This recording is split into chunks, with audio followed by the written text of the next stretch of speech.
What is going on, everyone? And welcome to episode number 12 of the Mark and Graham podcast. Today is going to be a little different. We are bringing to you Mark and Graham March Madness. Due to the COVID-19 restrictions and March Madness being canceled, me and Mark figured we would bring a March Madness bracket to you consisting of 4 different regions: baseball, basketball, football, and the best collegiate athletes. And this is all from 2000 up until now. Now, you're probably wondering who our guest is today. Our guest is Nick Nasseby. He has his own podcast, which I'll let him talk about. It's on Apple Podcasts. So, Nick, if you want to talk about who you are really quick. Yeah, what's going on, y'all? My name is Nick Nasseby, like he was saying.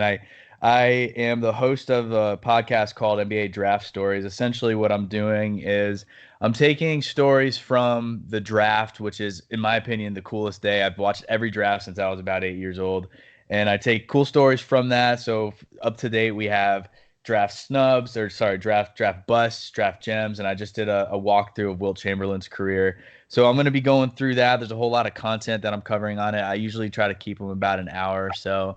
But yeah, I'm happy to be here, y'all, and I'm looking forward to it. I disagree with some things. I agree with other things here. But I'm going to talk about all of it. So cool. Yeah. There we go. So, yeah, basically what we decided to do was have a fan-based March Madness bracket. Over the past week, we have been doing the round of 64 for anyone who's been keeping up. The round of 64 will indeed conclude at the end of today's episode. So we will be posting round 32 voting on our Instagram. That's at @markandgraham_podcast. So, yeah, we could hit the ground rolling. We're going to start in the round of 64 in the MLB region. We're not going to give much thought to some of the matchups that we know are going to, end the way we think. So, I could speak for all three of us when I think we could say Mike Trout has definitely had a much better career than Nolan Arenado since the start of 2000, and he should easily be a landslide. Easy. So I think here's where we get a bit interesting. The 8 seed versus the 9 seed, Clayton Kershaw versus Randy Johnson. Nick, if you want to give your input on this, and then Mark to follow. Randy Johnson in Arizona was the most dominant pitcher that I saw when I was a little kid. 104 mile an hour on a fastball, throwing 97 mile an hour sliders, 6'11", so that those things are breaking so close to the plate. It was so hard to get a read on him. He was the best player on a World Series winning team. And I think he won I don't know how many Cy Youngs he won in the early 2000s, but I know he was always in the consistent running. It was him, Kurt Schilling, and then when they came to offense, it really was pretty weak when it came to offense. They relied on these pitchers. And I think Randy Johnson, it was easy to say that he was the best pitcher on that team. I personally take Randy. I know Clayton, it's hard to say against Clayton Kershaw just because that 12-6 is so ridiculous, and he's won the Cy Youngs, and I'm pretty sure he did win an MVP, didn't he? He won an MVP. So it's like that's hard to dispute against. I like World Series rings. I know that like one of their World Series losses was kind of tainted because who they were playing against, but ultimately being a gem pitcher at that level, I think it puts him ahead. I take Randy Johnson there.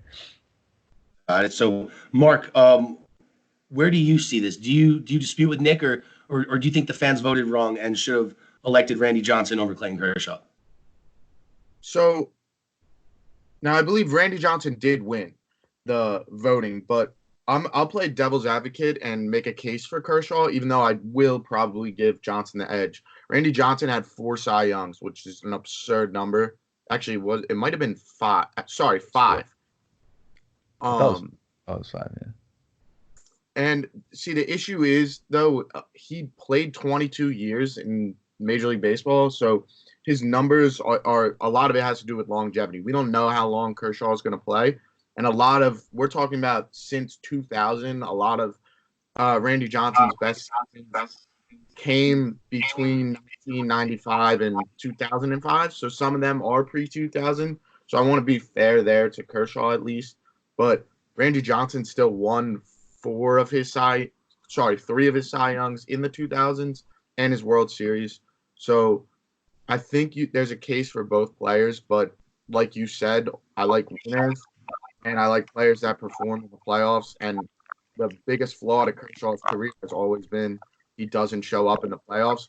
And he's had his opportunities to win a World Series, to that horse World Series team, and he's failed to do it to this point. But we'll see if the World Series here stacked of a lot had going into this, it could really change if careers looked at. Yeah, no, I completely hear where you're coming from. So, on the next matchup, I think just like March Madness 5-12 was always one of the heated matchups, and I want to give Mark a slap on the wrist for making the number 12 seed who it is, because I feel like this man has a really large shot into the Final Four, and I think Mr. Nash would agree, and fans would obviously agree too. Nick, how do you feel about Ichiro ranked 12 against the 5-5 with Guerrero? I have an Ichiro jersey in my dresser right now. I was considering wearing it just out of protest, the fact that he was a 12 seed. I don't even think this is close. He hit 3,000. He had 3,000 hits just in America, and he had another almost 2,500 hits in Japan. By the time he came to the MLB, he was 28 years old, right? And the fact that his first game, or one of his first games, I don't know if you guys know about the throw. In Japan, it's the biggest, it's the most popular throw of all time. He had a guy who was rounding first on a single from first to third, and he gunned this dude down so accurately. It was just like it was his rookie season, and I'm telling you, it was a strike. It was just like Puig did in his first game. But Ichiro, probably the best contact hitter of all time.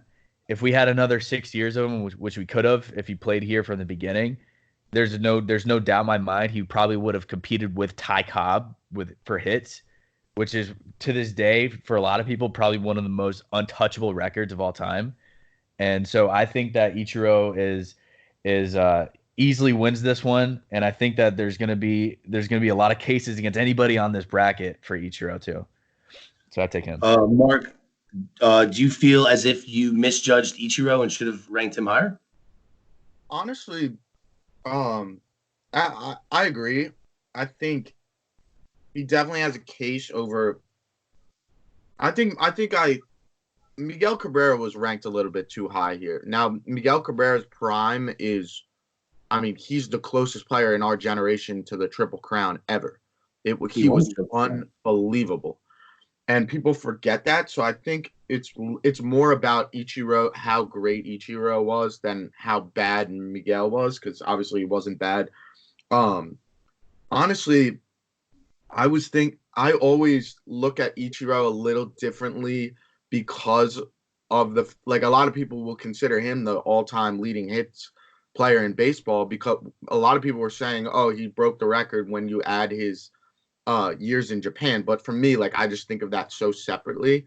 But it's easy to forget how unbelievable his numbers still are when you take away the years in Japan. I think that's kind of what got lost in this seeding. I agree. I voted Ichiro over Miguel Cabrera too. You got to have that 12-5 upset sometimes, though, and I think he's a guy that is definitely has a shot at making an Elite Eight run. Or, he's probably going to get bounced by Trout, but I definitely have a first round upset there. So moving on, safe to say Justin Verlander took down Adrian Beltre.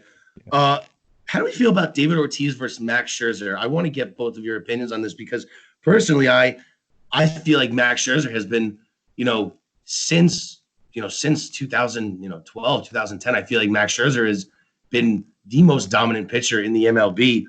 But David Ortiz, Mr. Boston, he's had a lot of memorable hits in Boston. But in my mind, I feel like this is legacy versus statistics here. And if I'm basing this off statistics, I'm going to give this to Max Scherzer. But if I'm basing this off reputation and face of a city, I'm going to go David Ortiz. So Nick or Mark, if one of you want to let me know how you feel about this, because I personally feel like Scherzer should have it. Go ahead. I completely agree. It was really interesting to see the fan vote on this, because David Ortiz won by a pretty good landslide. And I also just I value him differently, considering he was a DH his entire career.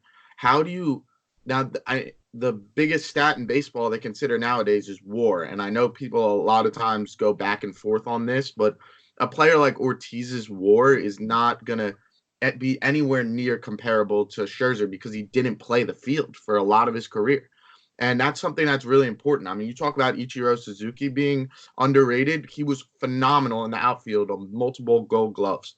Like, there's a lot of players out there. Mike Trout, the number 1 seed, is one of the best we've ever seen in the field. Ken Griffey Jr., a guy who's not on this list, but because a lot of his numbers are pre-2000, his best years, that's somebody that's looked at very differently in the baseball world because there's fielding. Derek Jeter, who's on here. I just think Adrian Beltre, another great one. Ortiz's lack of playing the field for a lot of his career, yes, he's probably the greatest DH of all time, him and Edgar Martinez, but I just think Max Scherzer is a multiple Cy Young winner who excelled as a pitcher. And yeah, you could say he didn't hit because he's a pitcher, but for when you're judging pitchers versus fielders, somebody that didn't play the field, I'm going to give the multiple Cy Young award-winning pitcher the edge. Nick, do you think it's safe to say that Max Scherzer should be the one moving on in our bracket? Yeah, I'm a huge Sox guy. I don't know if that's ever been, if I ever said that before, but I mean, can we talk about the fact for a second? Like, do you remember when he was on the Tigers, when Scherzer was on the Tigers? Like, he was really nothing. Like, no one cared about him. He was just Verlander's number 2 guy. I don't know what happened to Max Scherzer in 2012-13 when he went to the Nats.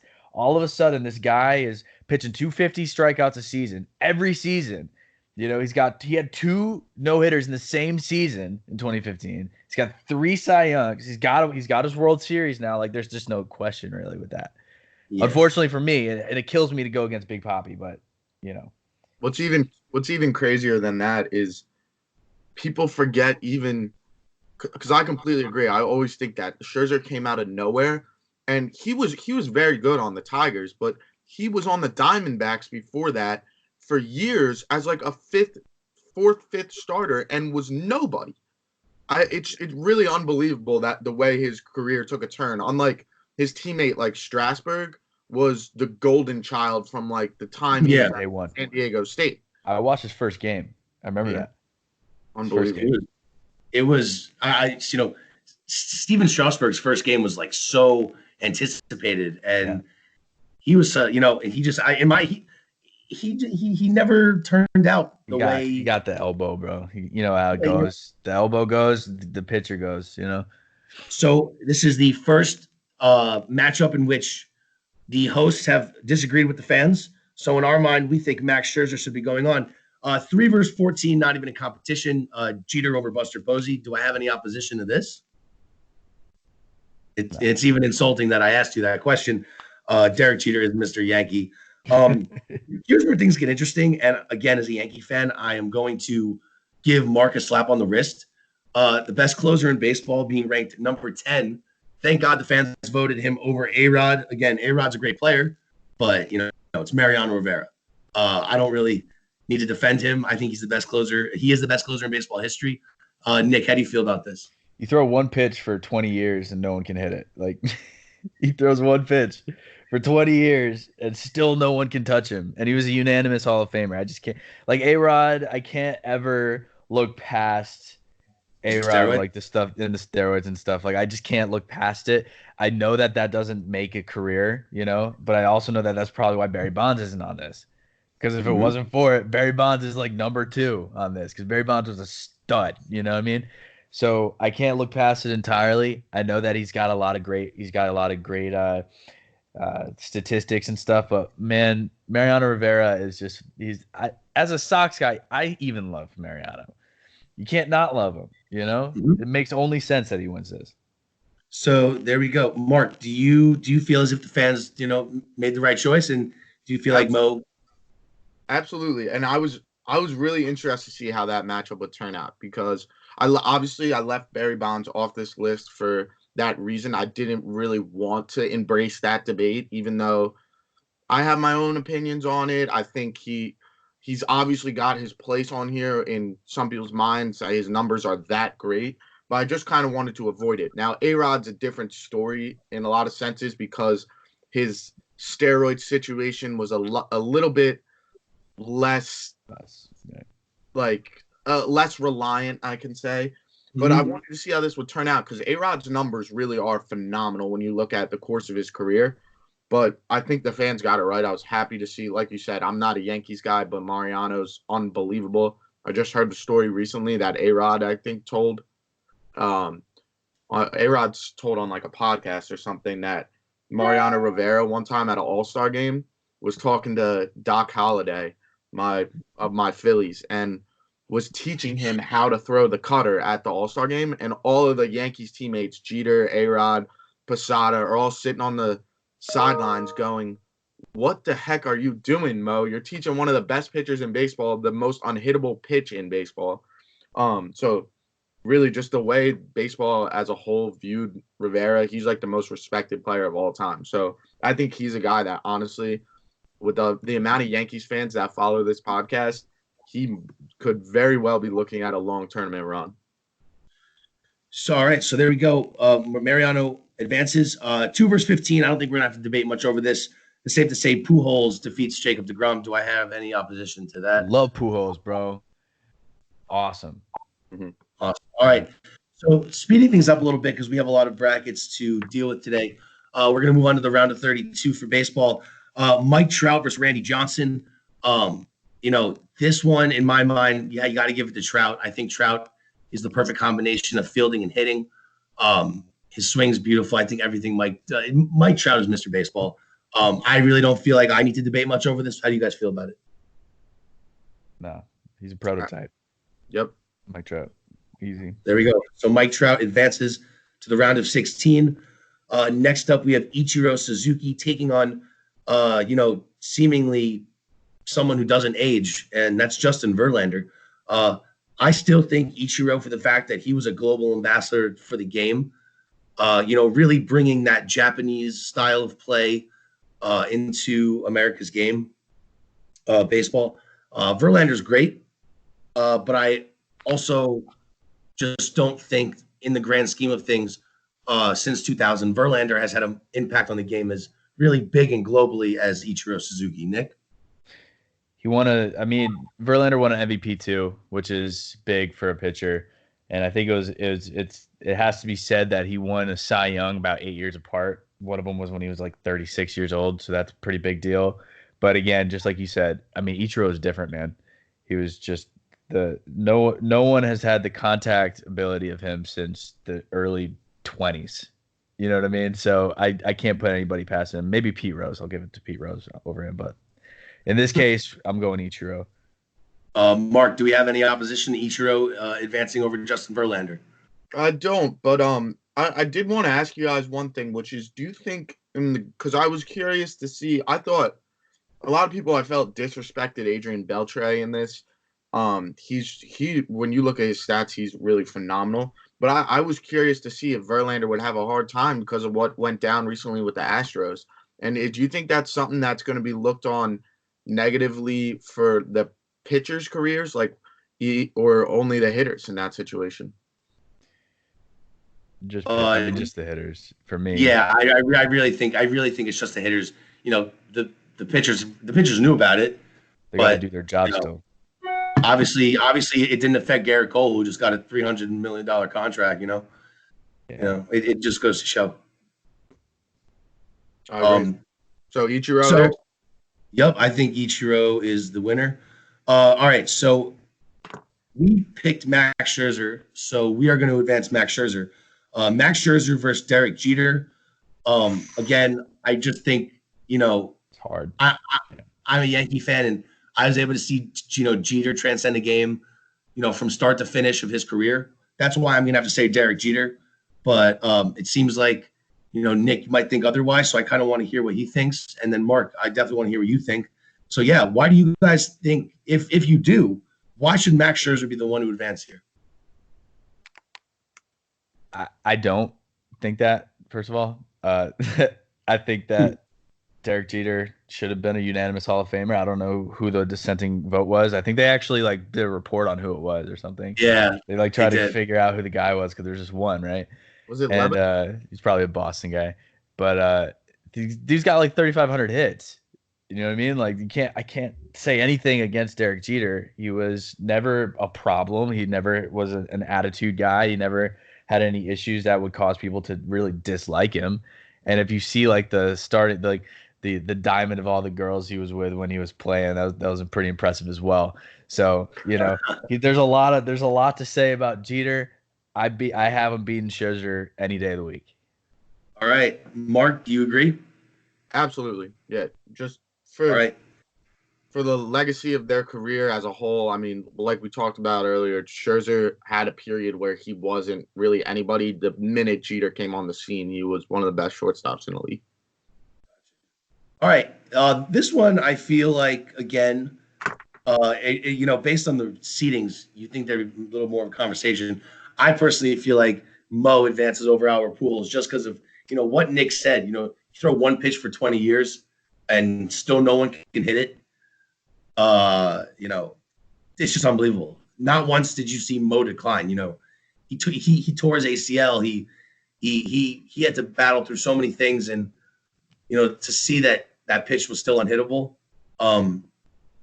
That's why I got to give it to Mo. But I want to hear if any of you guys have any disagreements. So Nick or Mark, what do you guys think? I think that Pujols wins because of the limitations of the position that Mo played. You're Nothing against the guy, the player. I just think that if you're going to be a 300 hitter for almost 20 years, still playing, by the way, 3,200 hits, creeping up on 700 home runs. He's over 650. You know what I mean? Like, that's something that people forget because he has been under the radar for a few years at this point, but he's still playing. He's up over 650. He's in the top 10. I think 650 is probably top 5 at this point. I mean, I can't say anything against Albert Pujols. He's never done anything wrong, ever. Do you know what I mean? Right. And when we're talking about a guy who's done everything, he does everything. He's a 5-tool player. And even when he was younger, he could run a little bit. Can't really do that anymore. But ultimately, I got to give it to Albert here. Just because of the limitations of the closer position, I got to give it to Pujols. All right, Mark, you're the deciding factor here. What do you think? I'm sorry, Mr. Yankee, but it's Albert Pujols is the 2 seed on here for a reason. There's nothing bad you can say about him. He's a 3-time MVP, Rookie of the Year. Mariano Rivera, like you said, limitations on the position. He has no accolades like that to compete with because closers they're not going to win an MVP, not going to even win a Cy Young. Like, it's just hard he's the greatest closer of all time, no doubt. But when you're talking about a first baseman who is a multiple time World Series winner, I believe he has 2, and is top 5 all time in home runs with 0 sniff of steroids throughout his entire career. There's very few of them at this point. When you're looking at non-steroid users, he's number 1 in this entire generation. He could easily finish with 700 home runs. He's a career 300 hitter. Albert Pujols is the closest thing to competing with Mike Trout on this list by a mile, I would say. I got to give Pujols the edge here. All right, so there we go. Pujols, they wanted him for steroids too, by the way, because he was big. He's a big dude. Mm-hmm. All right, so let's try to get through this. Like, again, we have 4 different regions. We are going to do this until we get to the end, and we can't wait to see who wins. So heading into the Elite Eight, we have Mike Trout against Ichiro Suzuki. And then we have Derek Jeter versus Albert Pujols. I personally feel like, again, Mike Trout is so good, and Ichiro is also so good. That's why I'm going to be that guy to pick Ichiro because of Ichiro's global effect on the game and Ichiro's ability to, expand the horizon of the MLB in a way that no one else has before. And I know this sounds crazy. I know Mike Trout's still going, but if we're talking about, since 2000, Ichiro has had the biggest effect on the game. That's why I'm going to pick the biggest upset, and I'm going to pick Ichiro to advance to the finals.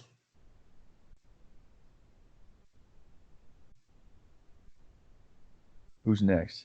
Because I got to say, Mike Trout's 28 years old. He's got a lot of playing left to do.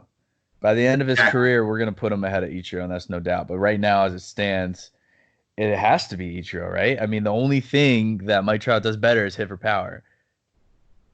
Ichiro's a better fielder, no offense to Trout, but Ichiro is one of the best outfielders of all time at his size. Think about what he did at his size for the amount that he was able to just gun people down, for years. I got to give it to Ichiro. Also, he played till he was like 50. Mark, what do you think? I mean, Ichiro's going to advance based off of that. You guys are 2 votes. I'm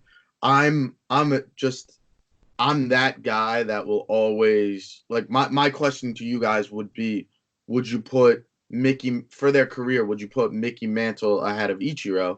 Because the way I look at Mike Trout is, by the end of his career, unless something terrible happens, he is gonna be the Mickey Mantle of our era, and for his career, his numbers are heading in a better direction than Mickey Mantle. So that's the way I look at it. We've never seen a 5-tool player like this, and you could make the power argument, but power is such a huge part of baseball. I mean, you're talking about RBIs and home runs together are 2 of the top 5 most important stats offensively.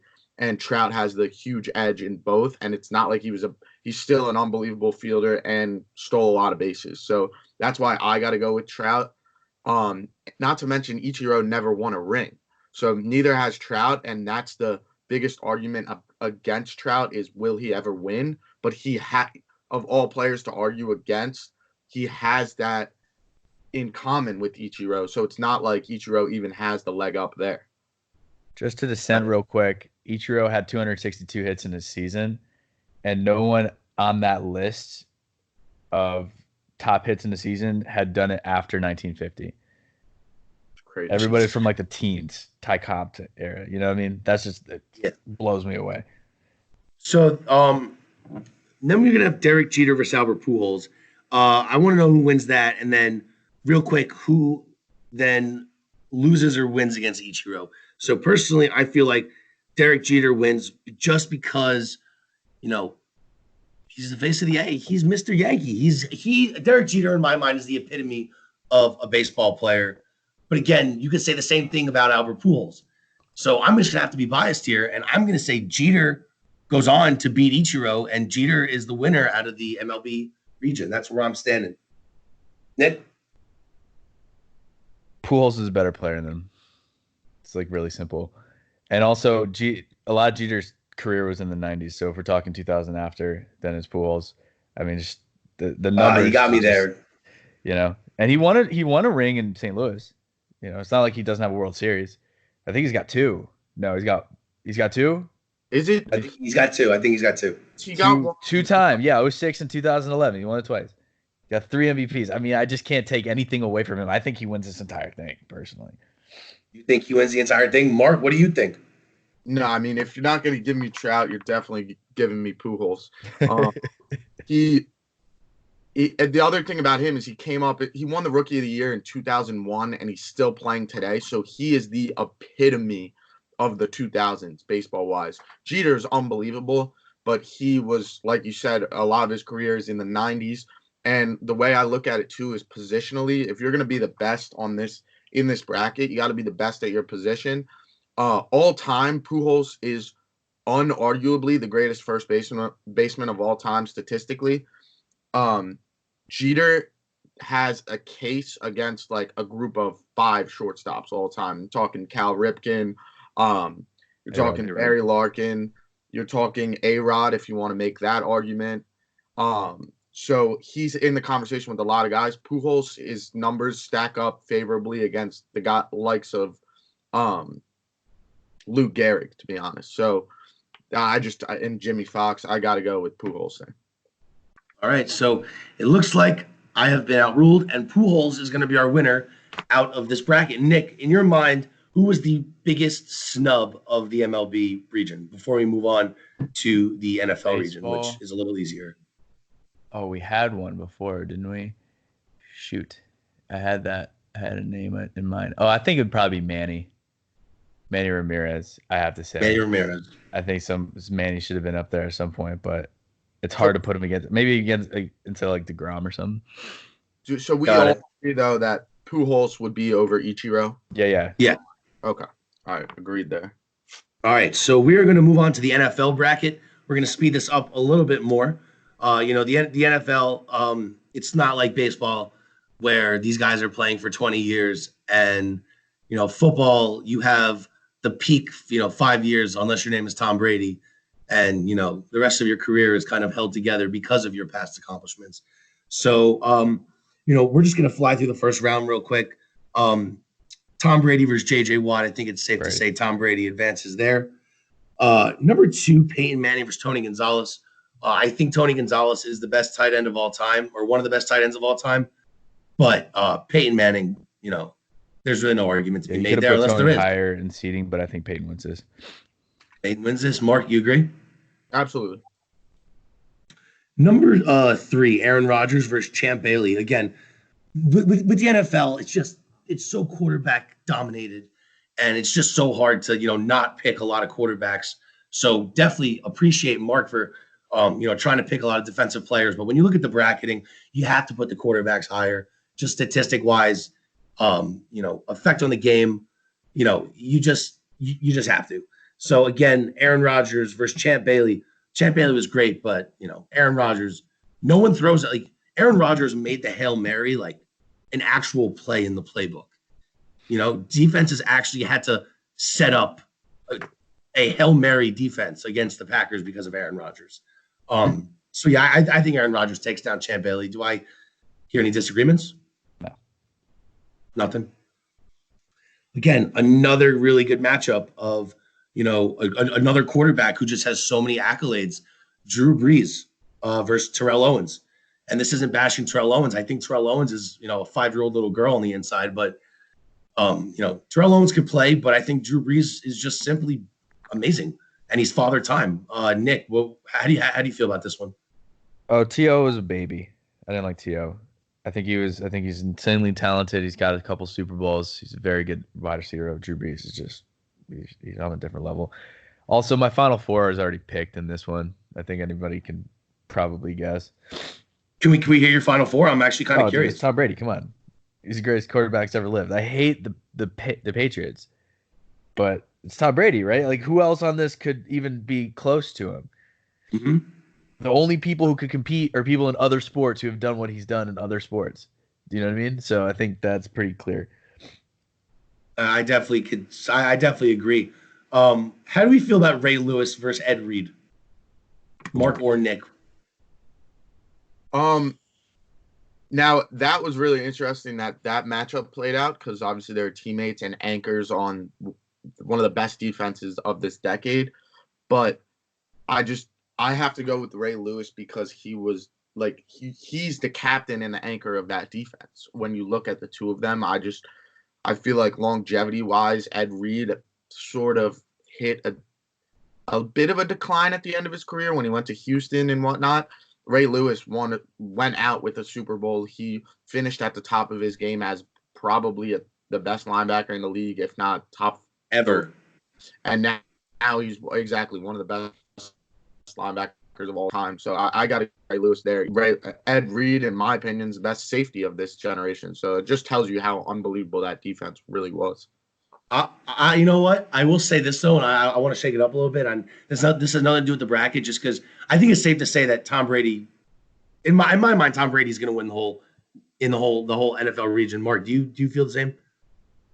We'll get into it. Yeah, but a dissenting opinion.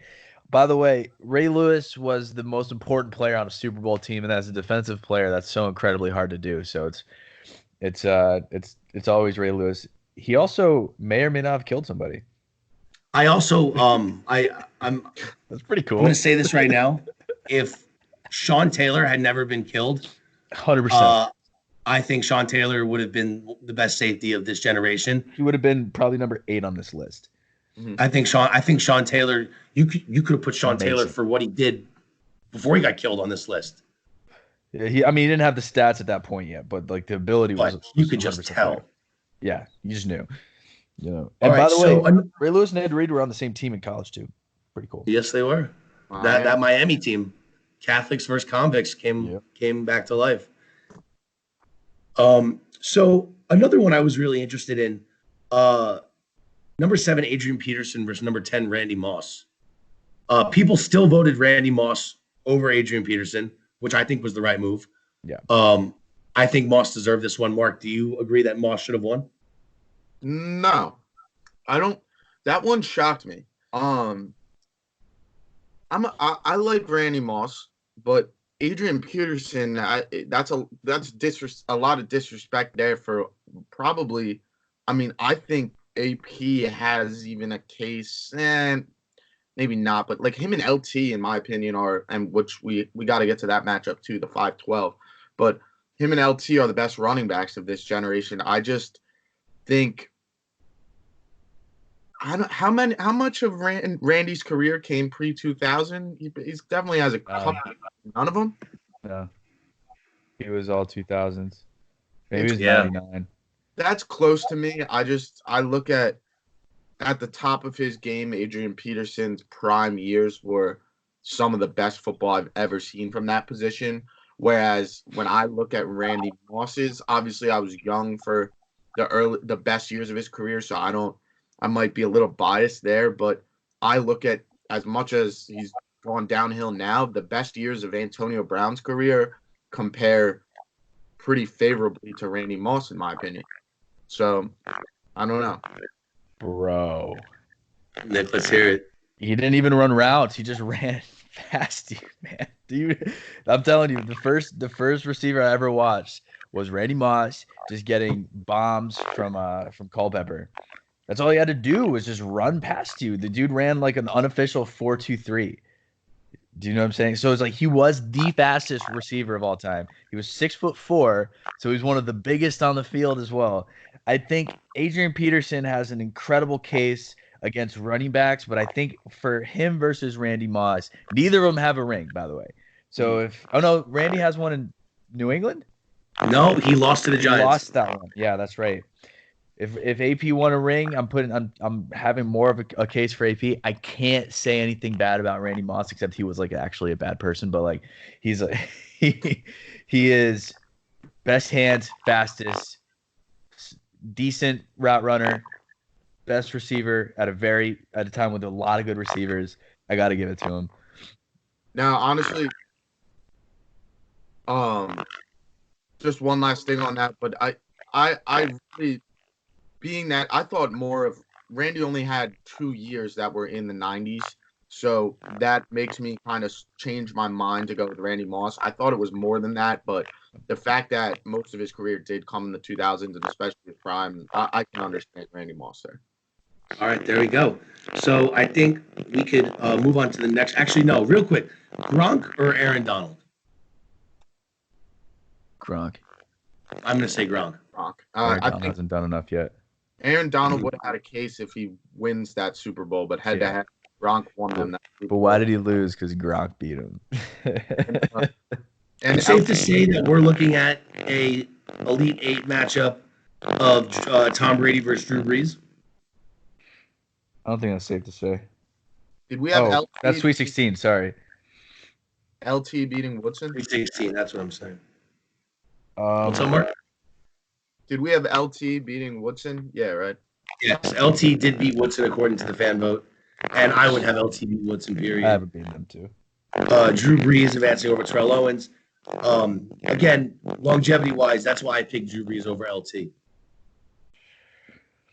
Oh, LT was that's. I mean, I'll give it to Brees just because of the records that he's now like breaking that are gonna then be broken by Tom Brady like soon. But like LT he was. I don't know if y'all like watched him a lot, but like, good Lord, what he was able to do on the field. He was really good. Without a question, the best running back in the world for at least 6 years. You know, and for him to even be for him to win an MVP as a running back, it's so hard to do that. You know, AP's done it a few times, but like for that time frame, hard to do it. But I mean, if we're gonna juxtapose, it's for sure Brees. Absolutely. Mark, do you feel like that too? Yeah. Just LT's 2006, 2007. He finished with 1,815 yards and then 1,474 yards in back-to-back years and led the league in rushing both seasons. How about 28 touchdowns in 2006? That's a number that I think unless that's No, probably the most McCaffrey, maybe. that's probably the most the running backs had in That's the record. That's the record. Yeah. Yeah, that is the record. I'm saying anybody who could touch it right now is McCaffrey, but I don't think he can even come close. Yeah. So that was just rushing, guys. He had 3 and the Damian Tomlinson didn't even like return kicks. No. It's nuts. Yeah, so I definitely think LT has a case to make, but again, like Nick said, I think Breeze just deserves it just because of the accolades. So here's where things get interesting. So we have a matchup of Tom Brady versus Drew Brees. And then before that round, you have a matchup of Ray Lewis versus Aaron Rodgers. And personally, I want to give it to Ray Lewis. Nick? It's hard to put them against each other. I think Aaron Rodgers is a genuinely bad person. I don't like him. There's a good article on Bleacher Report talking about why that really, really stacked Packers team of 2010 and 09 and all those teams didn't win like back-to-back-to-back Super Bowls. And it has a lot to do with Aaron Rodgers and his attitude. I think that his statistics speak for themselves, but I also think that Ray Lewis, when we're talking about an entire body of work over the course of a career, is going down as it goes like him and like Lawrence Taylor. It's like Ray Lewis and then Lawrence Taylor, you know? And he didn't do this as an edge guy that we see today. He did it as a genuine linebacker, which was, you know, the time back then, but it's not really the time now. So 2-time player of the year, 7-time first team all pro, 13 pro bowler, 13-time pro bowler, won 2 Super Bowls as opposed to Aaron Rodgers won. I would give it to him. I think he should be the only non-quarterback in this. Agreed. Like that's able to move forward. Agreed. Mark, do you think Ray Lewis over Aaron Rodgers? I completely agree. I think Aaron Rodgers was, and I'm the one who made the seeding here, but I wasn't just going off of personal opinion. I was trying to think of like what, as a generation, this generation sees.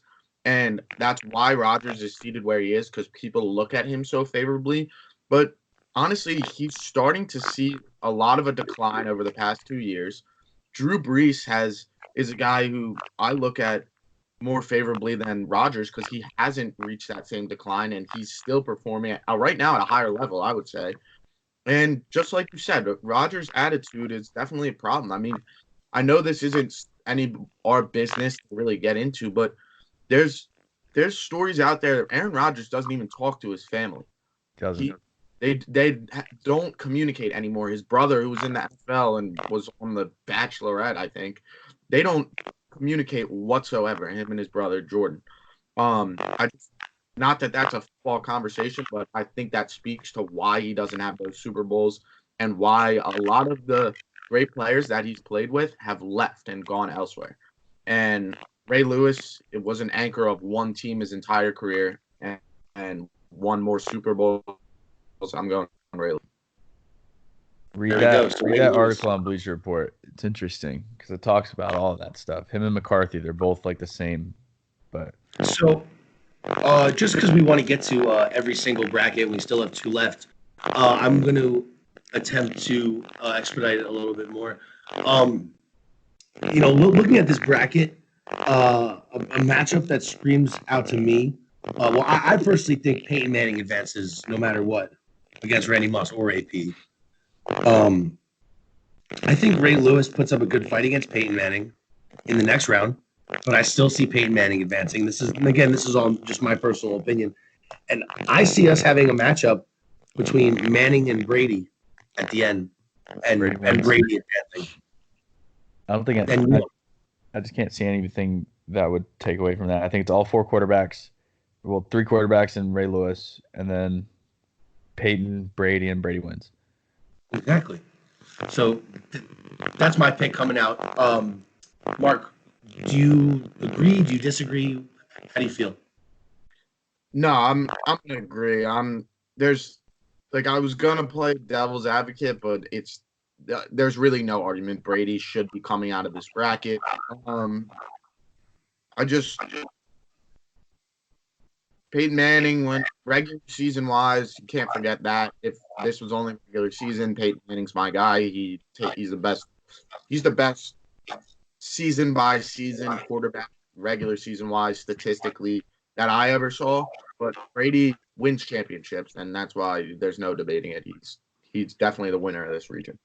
And you know what sucks, and I really hurt Peyton Manning's reputation. He was hard, like the most embarrassing, worst Super Bowl performance in like history of Super Bowl that I've ever seen. It's really bad. It was Luckily he had one already. Mm-hmm. No, he did, but it was. I mean, again, that's the Seahawks team have the best defense that I've seen besides the 85 Bears. That Seahawks defense was untouchable. Yeah. So all right, there we go. Tom Brady is going to come out the NFL region. Nick, who do you think our biggest snub was in this draft? Oh, you said it before, bro. It was Michael Vick. What's going on, bro? I'm a Falcons fan because I'm Michael Vick. Always have been. Mark, you have any explanation why Vick wasn't on it? Yeah, the absence in his career, honestly, it's hard to look at a guy like that when, I mean, obviously his numbers were so phenomenal beforehand, but it's hard when you miss those years when he was in jail. And not to mention, I'm a big Philly guy, and he obviously came back with the Eagles, but he wasn't the same Mike Vick. I mean, he was good for us for a year or two, but with Chip Kelly, but he wasn't the same guy, and that takes away. You're only talking about 5 years. I can't make that argument over. I mean, look at even our 15 seed Tony Gonzalez. How do I possibly justify Vic over Tony Gonzalez? Tony Gonzalez was unbelievable. Maybe over J.J. Watt because of the injuries, he missed a lot of time. But I think Vic has a case. But I would even put Russell Wilson ahead of Mike Vick for the 2000s. He's got Super Bowl. All right, so move on to our next region. I'm going to let Nick and Mark take this one over because to me, I think this is the most exciting, and I feel like this is where a lot of their knowledge shines. So this is the best collegiate athletes since 2000, and I think this is a really, really good one. But again, there were some landslides in the first round that I think we can all agree on, like Tim Tebow over Jimmer Fredette. Tim Tebow was, it's Tim freaking Tebow. He was one of the best collegiate athletes of all time. And I think, no one can really argue that. I think number 2 versus 15 is where it gets interesting. And I want to hear Nick's opinion on that. How do you feel about Deshaun Watson and Joe Burrow? I mean, Deshaun Watson, they both won championships. They both won Heisman's. Deshaun Watson did it for 3 years. And I think we talked about it before. Like Joe Burrow got benched in Ohio State, and it has nothing to do really with him. It's just who was really good right then. It wasn't him. He wasn't the guy. No one was going to take Deshaun's spot. So if we're looking at hardware, they got the same hardware. If we're looking at statistics, Deshaun blows them away because he did it for longer. So I think it's pretty clear. Joe Burrow had one of the greatest seasons of all time, but Deshaun did it for longer. I'd take Deshaun Watson on that one. Got it. So, Mark, you feel the same? Completely agree, and he just explained exactly why they were seated the way they were. We heard from some of the public and the fans that Joe Burrow was misseeded as a 15, but that's why. It's only 1 year, and like you said, national championship-wise, you're talking about 2 of the greatest performances of all time in a national championship, but then Deshaun also has 2 more years of great football to be added to that, whereas Joe Burrow has no other football other than his senior year. Nick, in your mind, which matchups do you think are automatic locks for the first round? Ones that we really don't. Tyler Hansbrough kills Marcus Mariota. Reggie Bush, what he did for USC, beats Baker by a landslide. I think Cam Newton over Blake Griffin's a landslide, if you ask me. Yeah, you're right. Yeah. I was thinking professionally, but Cam Newton beats him pretty handedly. Kemba's interesting. I don't think that's a landslide because I think Johnny personally is way, way underseeded because of like the hype and the talent and the ability and the Heisman and all that stuff. He didn't win a championship. He didn't. His team would lose a couple times. And Kemba did get his championship. I think so. Yeah, UConn. He had the That greatest step back of all time. all I 9 yards. hate Connecticut. I'm a Syracuse guy. I'm just gonna say that right now. I hate Kemba. I hate Connecticut. But like, I give it to him. I give him that. Just because of that Pittsburgh step back when he hit that over the shot in the Big East tournament against Pitt to win. Those are my locks. Kemba's a lock. Cam's a lock. Reggie's a lock. Hansborough's a lock. And RG3 beating John Wall is a lock. And So I upset. think That's a lock upset. RG3 kills John Wall. I don't even know how that's a thing. I think perhaps the most back and forth matchup in the first round has to be Vince Young versus Lamar Jackson. I agree. And personally, I wasn't like very knowledgeable when Vince Young played, but Vince Young seemed to be that anchor of the Texas team, and he beat USC, who was coming off, I think, was it back-to-back titles, or they were looking for their second in a row. They were looking for 2. And I'll tell you this. Matt Leinart, Reggie Bush, that tandem when With I was Pete young, Carroll. I was in 6th grade. I remember being on the phone with my friend watching this game and watching Vince Young doing what he's doing. And literally just that game alone cemented the legacy where he didn't have to win the Heisman. He didn't have to do all that stuff. He did it anyway, but he didn't have to. But what he did instead was beat, quite frankly, the best collegiate football team past 2000. And it's not even really close. The way that them and UF of 2006 are the only ones that you can make a case for. But that USC team was ridiculous, and he picked them apart like they were Swiss cheese. And I think that it's clear that Vince Young wins that. Lamar Jackson was exciting, and that's great. He's going to do a lot more in the NFL. I don't think that he had one good season. Then he didn't win the back-to-back Heismans where he could have. He was probably the best athlete at the time, and he was exciting to watch. You wanted to see him, and he was a highlight show every single year. But the limitations with him is where he went to school and what he was able to do there. Louisville's not going to win a national championship. Doesn't matter who's running the helm. So Vince Young wins that. Mark, what do you think? 'Cause I also agree. I definitely think Vince Young should win. Do you feel that Lamar should win or Vince should win, Mark? I personally, and actually right now the voting on this is unbelievably close. We don't even know who the winner is yet, as is John Wall and RG3, surprisingly. But when I was making this list, you have to understand how difficult it is to get on this list as a college football player without winning a Heisman Trophy, which Vince Young did not do. Because when you're looking at since 2000, that's 20. Who did he lose to though? Reggie Bush. Matt Leinart, I believe, that year, right? I think Reggie. It was all 3 of them were nominees. They were all at the presentation. It's really, my point is that it speaks so much to his career and his national championship run, and he's got the most memorable game in college football history, and he came out on top of, like you said, the greatest team of this generation. Like, I just think that's got to give him the edge. Lamar Jackson never even played in a moment like that, as unbelievable as he was. Obviously, Lamar's talent is unbelievable, but as a whole package, Vince Young in his college career, unbelievable. I also wanted to, we talked about the Cam Newton, Blake Griffin, just something so that all the fans out there understand, and both of you guys. When I made this bracket, there's no player I agreed could be on the list twice.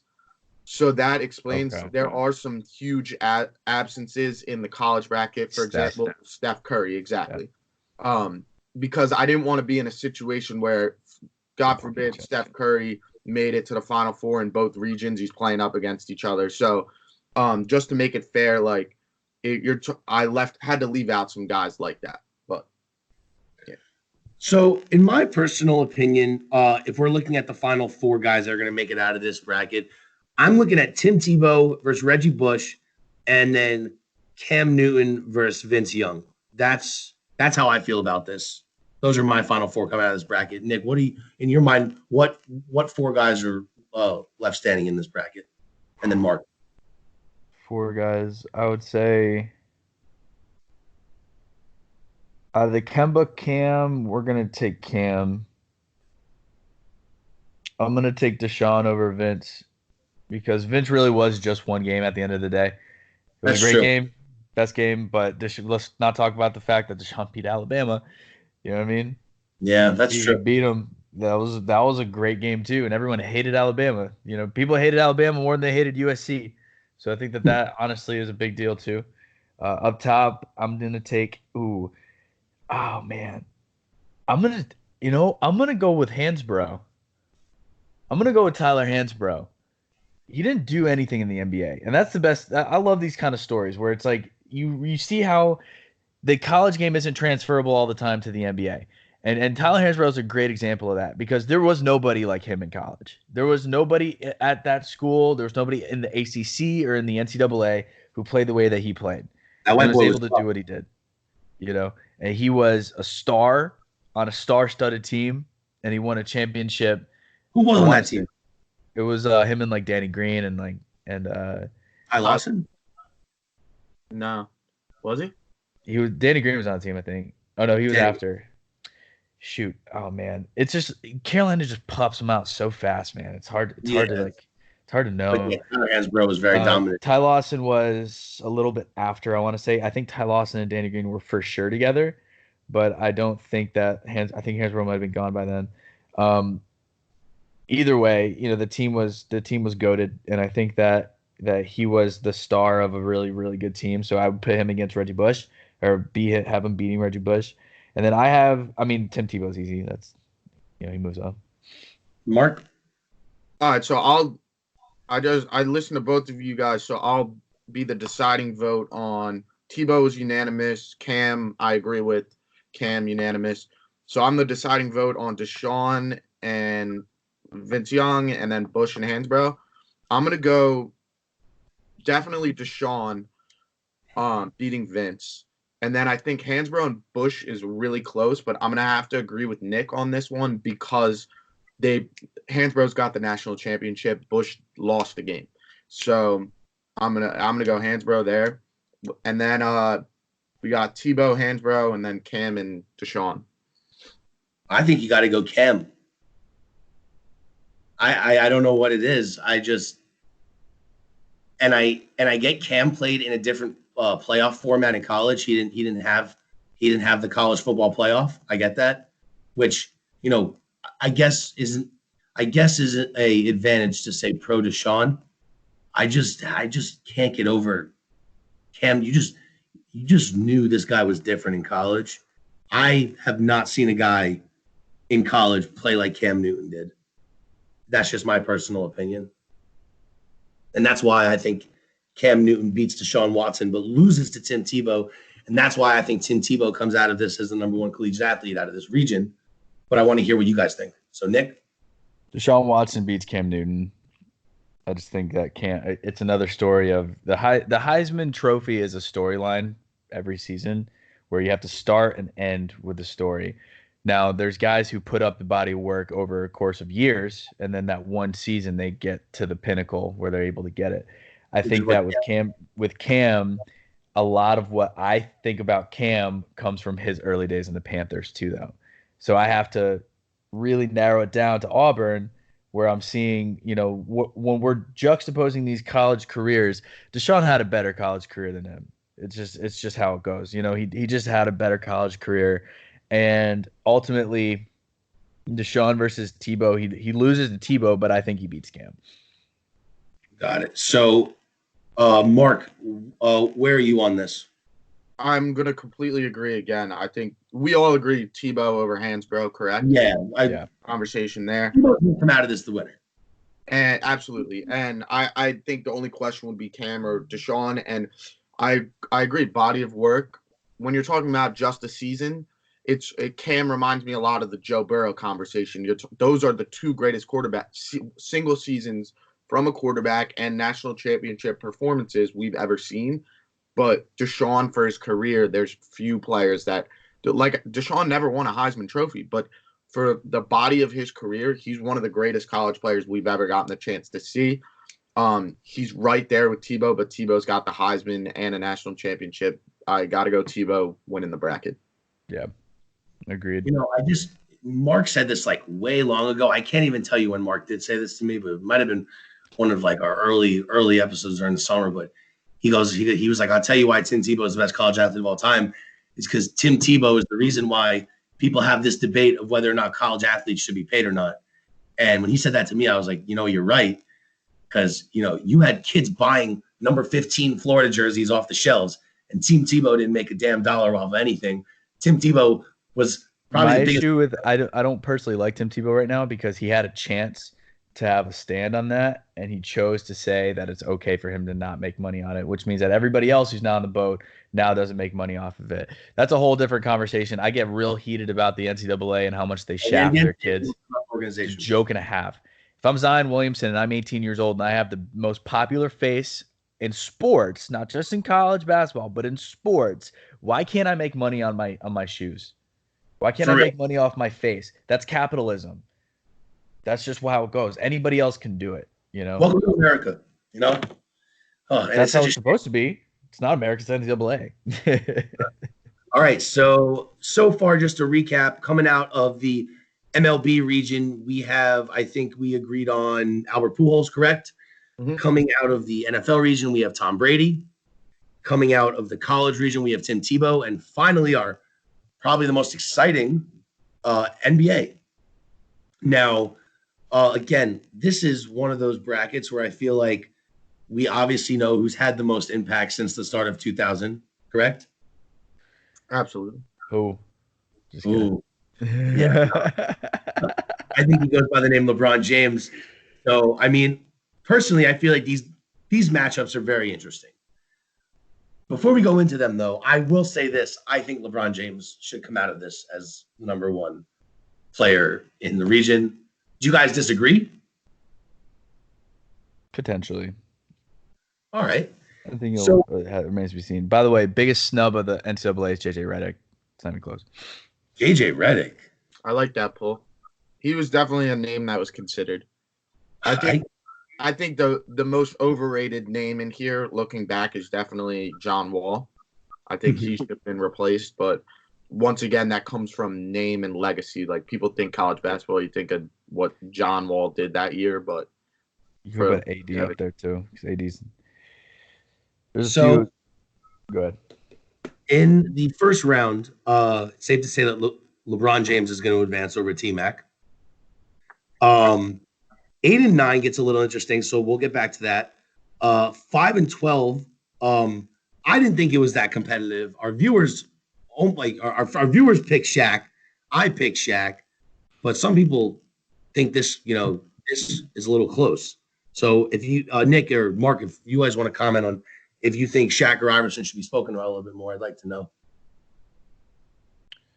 A lot of Shaq's career was in the 90s. A lot of his dominance was in the 90s. When he got to the 2000s, he won, 2 more championships. So, or 3 more if you want to count. I mean, you have to count the Miami Heat one. Best player on 2 championships in the 2000s. MVP in the 2000s. Second best player on another championship in 2006. With a young Dwayne Wade. I think that it has to be said that Allen Iverson brought an entire team to the finals by himself. That team was very bad, except him. You could make a case for Dikembe, but Dikembe was kind of decrepit even at that point. Mm-hmm. So I have to give it to Shaq because, unfortunately for Allen Iverson, the small guy never usually wins in these cases. And the reason why is because the NBA is about mileage, not as much about time. So if you're playing 40 minutes a game, you're going to wear down a little bit faster. And he did wear down a little bit faster. His career didn't last as long as he probably would have liked it to. Mm-hmm. And at the end of the day, he probably didn't get as many points as he would have wanted to. And he's a stat guy. At the end of the day, he's a stat guy, and Shaq's a stat guy plus hardware too. So I got to give it to Shaquille O'Neal. There we go. Steph Curry versus Chris Paul. I really feel like, Chris Paul was great, but Steph Curry is even better. So I think Steph Curry advances there. Do we have any disagreements there? No. Uh, Tim Duncan, I feel like, Mr. Fundamental. I think Tim Duncan should be higher on this list. I love Tim Duncan, Timmy's the but best power forward that's ever lived. I'll say it. Absolutely, 100%. It's without question. It's him. It goes him and then potentially Dirk. I completely agree on those two. We'll get to Dirk, but he was disrespected by our voters big time. Absolutely. I saw that. Not cool at all. I get it, but I give it to Timmy. KG didn't do it. Durant versus Steve Nash. Now, Steve Nash wins. I was gonna say I think Steve Nash wins. Back-to-back MVPs. Durant was good, but I'll never get over what he did. I'll never get over that move to Golden State. It really rubbed me the wrong way.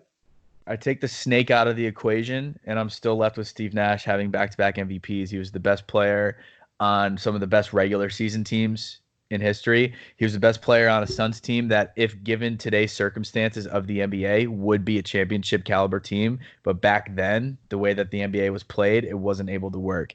Mike D'Antoni's been notorious of saying that if he had one do-over, it would be to make the Suns team faster. If you remember the 7 seconds or less, I don't know, you guys might have not remember that too much, but back in those days, it was Nash, Amari, Sean Marion. They had Barbosa coming off the bench. They had Raja Bell coming off of the bench. They had Joe Johnson. Joe Johnson before he was putting up 25 in Atlanta, and he was the catalyst of that team. And he was the catalyst of the team with a Dirk Nowitzki who was already averaging 23 a game. Steve Nash here is on the Mount Rushmore of point guards, probably number 4 or 5. I would put him behind Magic. I would put him behind, if you want to call Jerry West a point guard, I wouldn't, but I'll put him behind Magic, Stockton. I don't really want to put him behind Chris Paul, but I would put him behind Isaiah. And I think that there's really few others that you can make a legitimate case for him being genuinely worse than. So I think that he is underranked on this. Kevin Durant, like I said, the greatest scorer of all time. He is without question the greatest scorer that's ever lived. And that's also something that's relatively not that close. He is elite at everything, whereas other people are very good and elite at some things and then, worse at other things. He's not. But it goes to be said that Steve Nash beats him just based on, again, hardware. KD's got championships. I don't count as championships. I can't count as championships, but he's got them. Congrats, good for him. So Kobe Bryant versus Ray Allen. You got to give it to Kobe. No question, right? Yeah, it's Kobe. Absolutely. Dwayne Wade versus James Harden. I love Dwayne Wade so much. I love Dwayne Wade so much. I'm gonna say Dwayne Wade, but if we're talking stats here, then you have an open conversation. Still not even Harden. Still not Harden even with stats. Because if you're talking stats, you're talking usage rate. If I'm talking stats, I have to talk about his usage rate too, right? His usage rate's up over 30% half his career.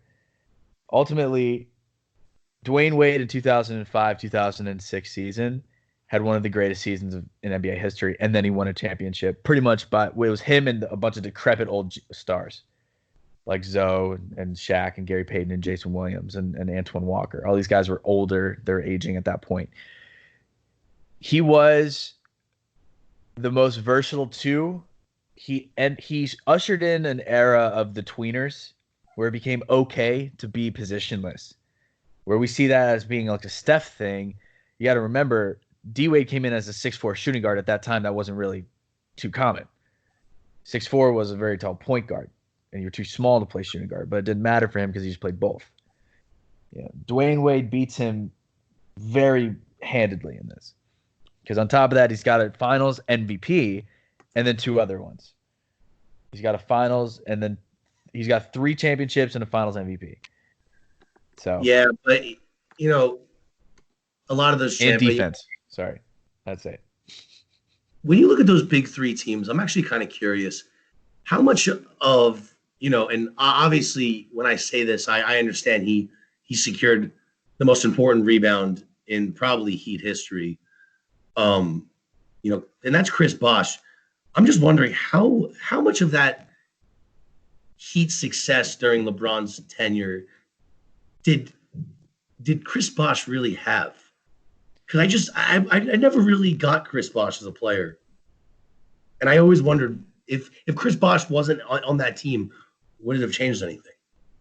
Yeah. They had no low post presence. I think very deceptive about Chris Bosh is his defense. I think a lot of people take that away from him because of the block numbers, but he was a shot alterer. He was listed at 6'11". I think he was probably a true 7-footer. 6'10". He was probably 6'11 and a half in that range. I think that his step back got better. He started to shoot threes. He extended defenses out, and he was a great rebounder. He was a great offensive rebounder, and he had a very unfortunate end to his career with all the lung stuff that was going on with him. Yeah. But without Chris Bosh, they don't have a championship. You Got need it. that presence. So I'm going to ask you guys after. So when I look at this bracket, my final four standing are probably going to be LeBron James.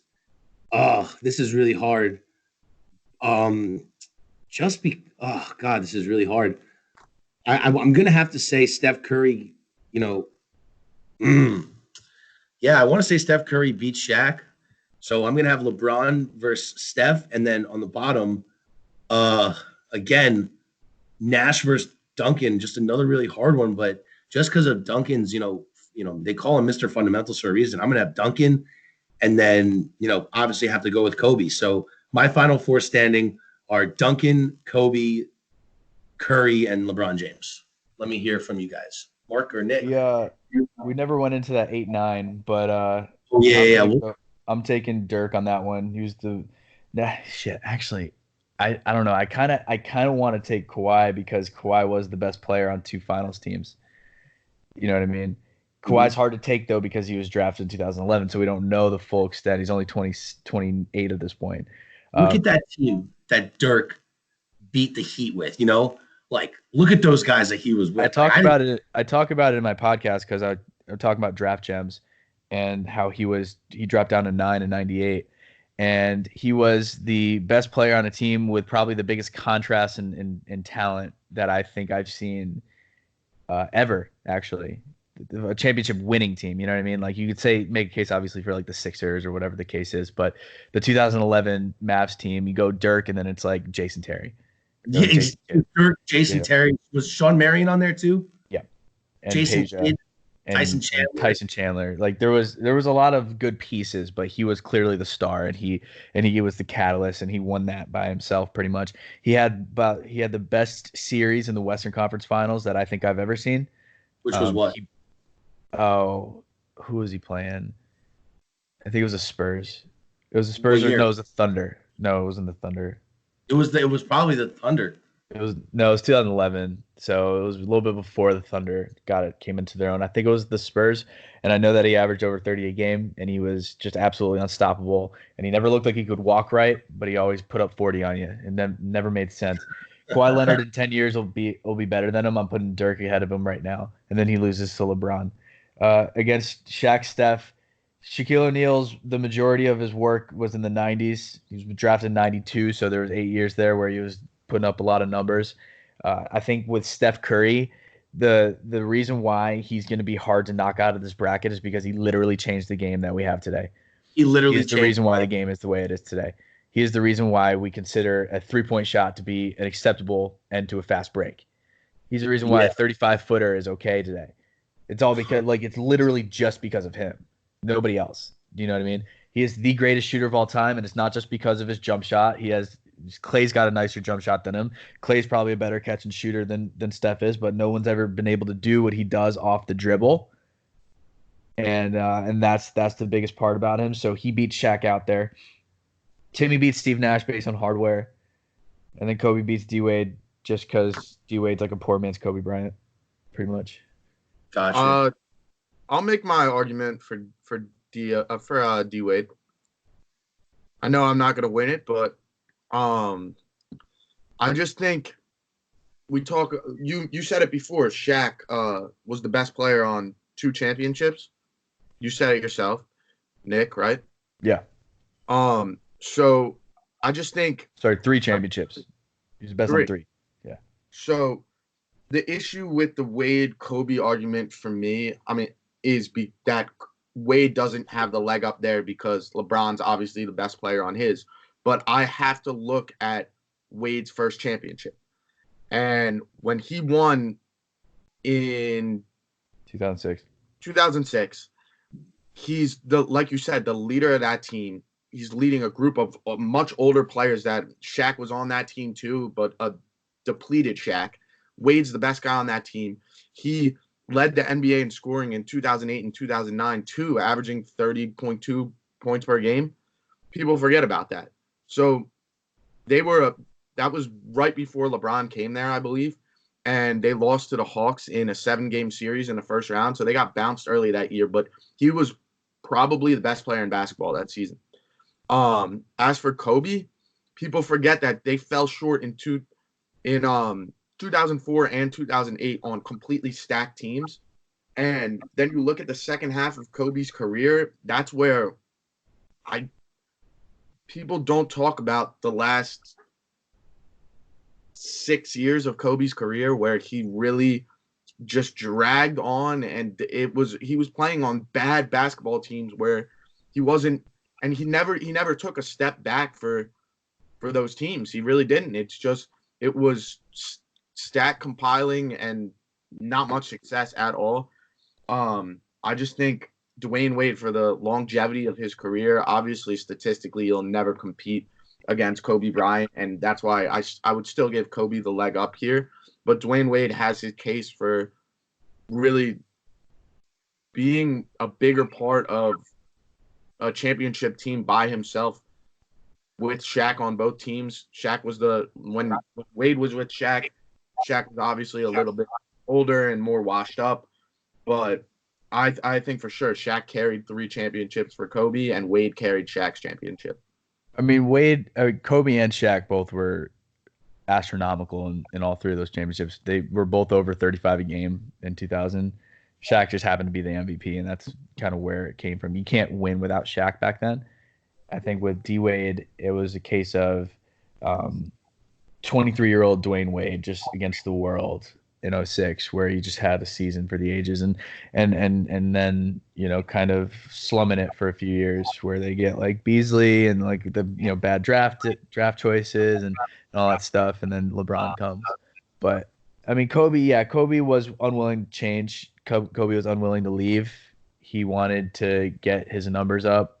It was pretty clear he was a stat guy, which is like, it's hard. Sometimes you're a stat guy. Some of these guys are just like that, But I think that's the biggest takeaway from Kobe is like, he's never going to be top 5 ever, but he'll be in the top 10 when it's all said and done. I agree with that. Yeah. So, in everyone's mind here, who should be our final 2 standing in the NBA region? I'm going to leave this up to both of you because, frankly, I'm really set on LeBron James here winning. But I just want to know if you were to give me your final matchup here, Nick and Mark. Mark, if you want to tell me first, who would your final matchup be? I'm going to go LeBron against Tim Duncan. All right. I got to give Tim Duncan the edge over Kobe Bryant because we'll talk positionally. Kobe Bryant isn't the best shooting guard of all time, and he's not he has a hard time cracking top 3 guards of all time.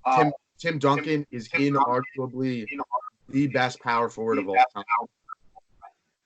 time. He has, obviously, it's hard to compete with Kobe's championships, but Duncan competes pretty well, I would say. I just think, and although people say that Kobe wasn't, Kobe was a really good defender, and he wasn't only a scorer, Tim Duncan was a better all-around player. There's no arguing that. He was a good defender, an unbelievable rebounder, and I just think over the course of their career as an all-around player, Tim Duncan is a better forward than Kobe Bryant was a guard. Kobe Bryant didn't pass. Timmy actually is like one up on Kobe for championships, and the reason why is they both have 5, but Timmy's got 3 Finals MVPs. If Timmy was on a different team, he would been asked to score about 30 a game, and he would have been able to do it without even batting an eyelash.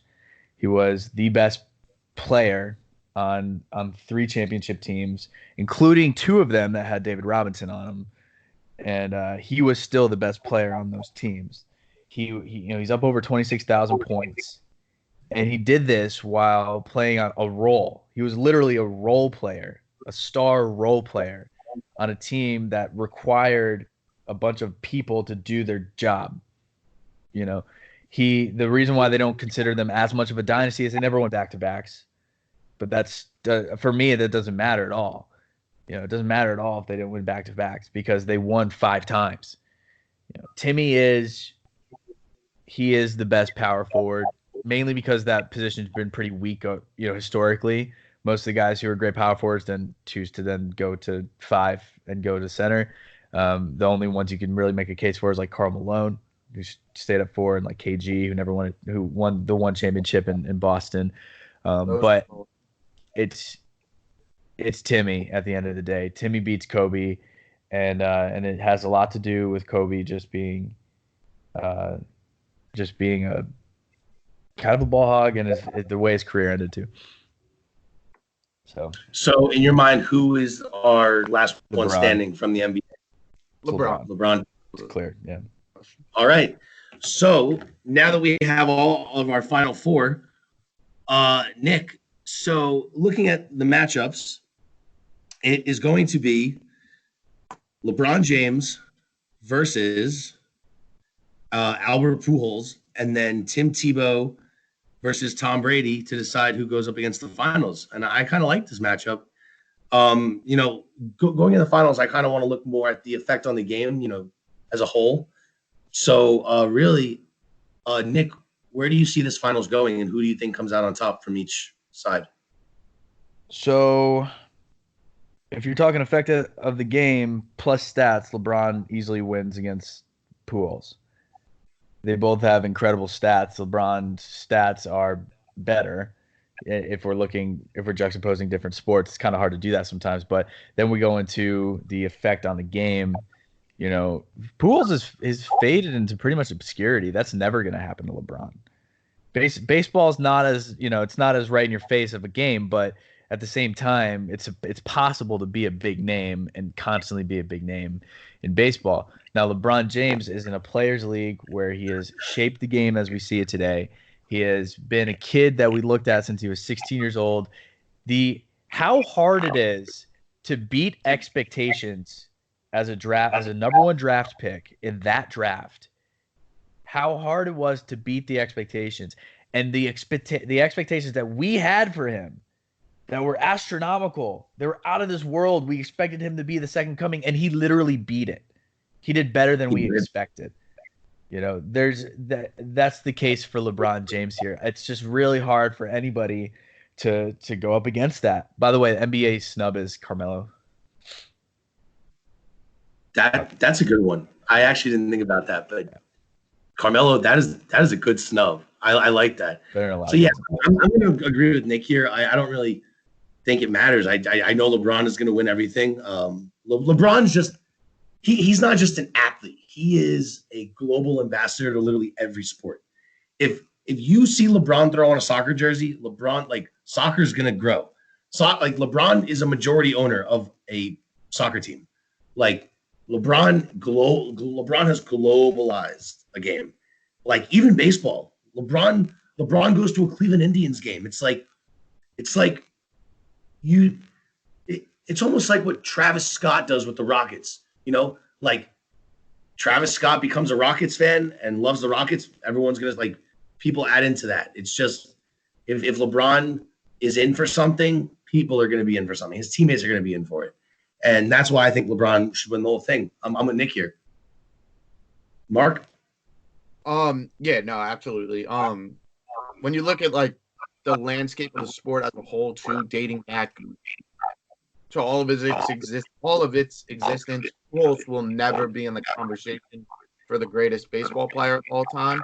As great as he is, he's just not going to compete with Hank Aaron, with Babe Ruth, with